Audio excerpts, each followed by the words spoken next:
Alright, I'm Jimmy, originally from Sydney, and living over in Java, East Java, Banguwangi, and yeah, farming, Indo style with a little bit of a Syntropic, Agroforestry, yeah, regenerative ag sort of vibe going on, and just take you for a little walk through and show you what's happening. Basically got half a hectare of irrigated rice paddies, and originally just rice, and so I've been out here for about 3 years, owned the block for 7, and all started in the little home garden here. We've got 1,000 squares of dry land. We've built a cow house and home and playground and food forest. This is where I did all my composting trials with cow manure, and this is some of the product here.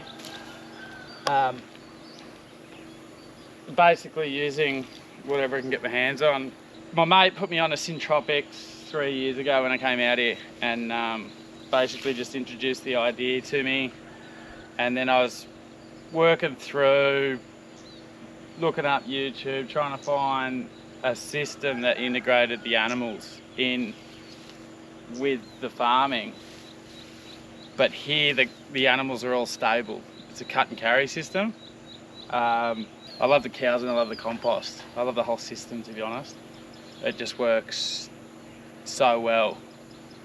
We'll come down and have a look. Going for mangoes. It's mango country up here. Avocados, durian, jackfruit, and a stick bean. So, and then I've got bananas, papayas, and lemongrass in between. So I've got basically your grass rows through the middle, and then tree rows. Majority of the tree rows are spaced at 6 metre centres. There's a couple at 5 just to work in with the land.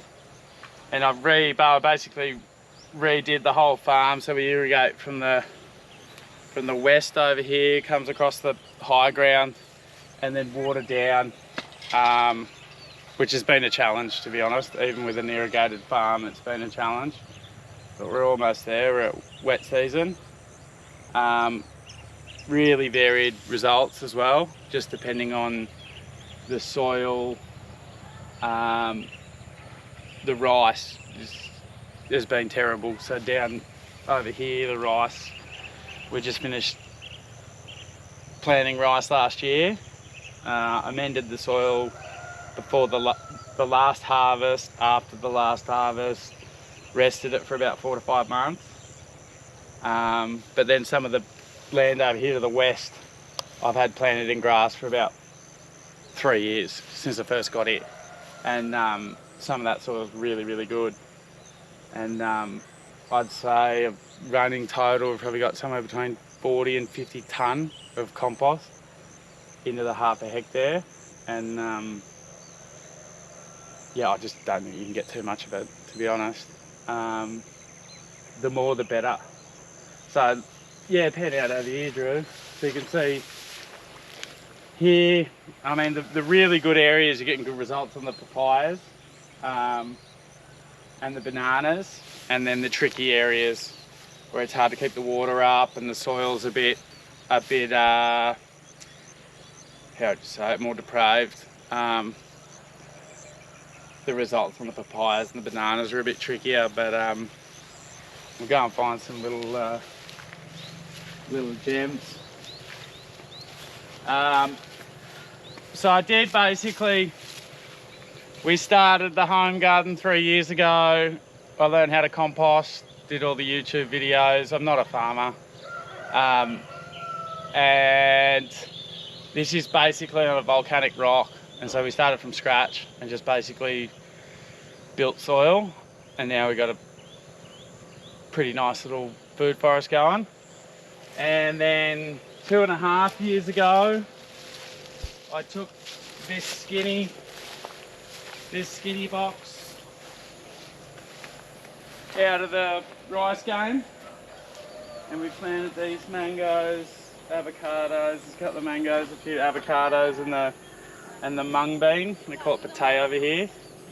I got a couple of durians in down by the river, a mangosteen, just a little mix of trees I bought and did a trial run.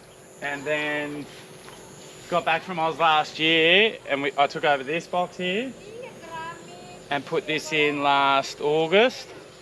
And this is where I did all my trials.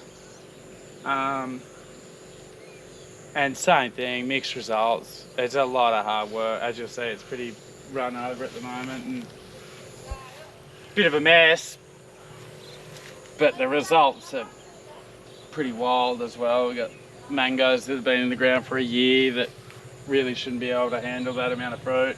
I mean, technically I should cut them off and wait till next year, but it's just phenomenal to see, really.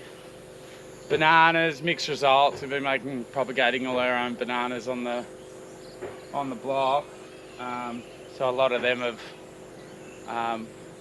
we've only just started getting bananas again because we were stealing so many pups.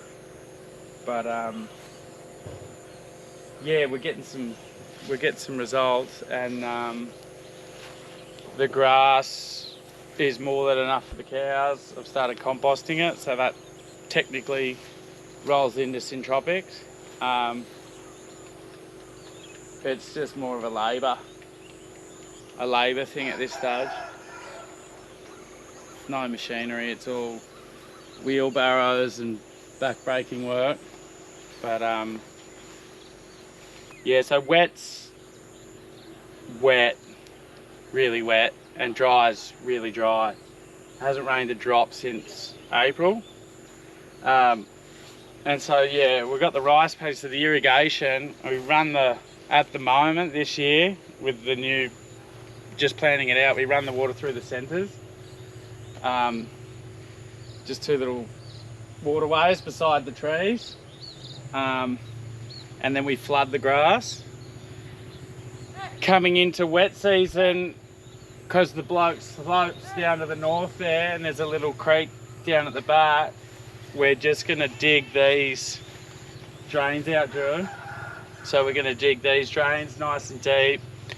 I originally had the rows in at, what was it, 1.2s, and then we widened them out to 2 metres width. Worried about the bananas falling over, the papayas falling over because you get some strong winds, and then also worried about the mangoes, avocados having wet feet. So giving it a little bit more width, and then being able to, basically we'll dig it as deep as it needs to go, but it's rewarding, you know what I mean? So I can't wait for wet season, to be honest. I'll be happy to dig these things out because it means we won't have to spend a full day every 5 days irrigating. And then the plan for next year is basically to flood the grass. By the time we get in next year, the root systems on the papayas and bananas and all the rest of it should be well enough established that they'll find water just by us irrigating the grass rows. So, I mean, it's all test and trial. So I went through, basically did the original food forest test run, did the little side test run on the fruit trees. I mean, I used to think it was just, you just bought a tree and planted it, but there's a lot more to it than that. So then I did the little Syntropic row system, and I basically messed around with all your nitrogen fixers, pineapples, as you can see, there's a couple of pineapples in there, there's a coffee in there, I had pumpkins, I had tarongs, which are like a little eggplant thing, I had, what is it, like a perennial peanut ground cover, lot of different trials. Do you know what I mean? The ground covers just sort of get in the way of the composting system that we run, so I pulled the pin on them. The Lecanias and the Moringas. I mean, you can see I've got a few Moringas in there. I've got a couple in the borders. I've got a few things. I don't cut them out if they sprout, but I haven't intensely planted them as well. Yeah, it's like anything. You're just out here having a crack, and just doing your best, and then trial and error, seeing what works, seeing what doesn't. I just don't think you can't really force nature, and I think the way to do it, the best way to do it, is to just see what works, and then run with that.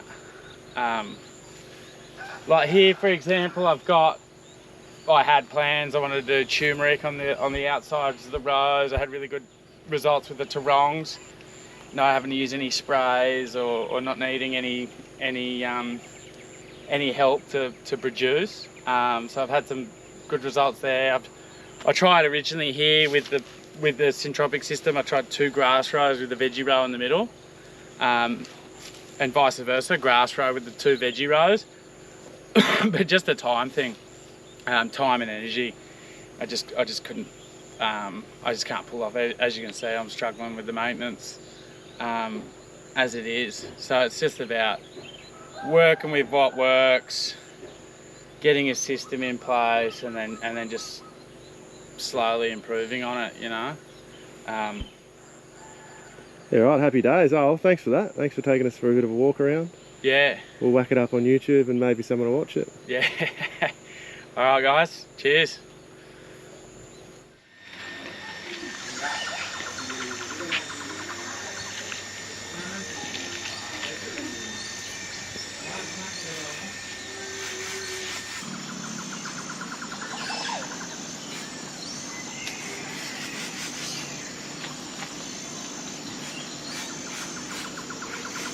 Tổ, các bạn tính cái là con hiện đại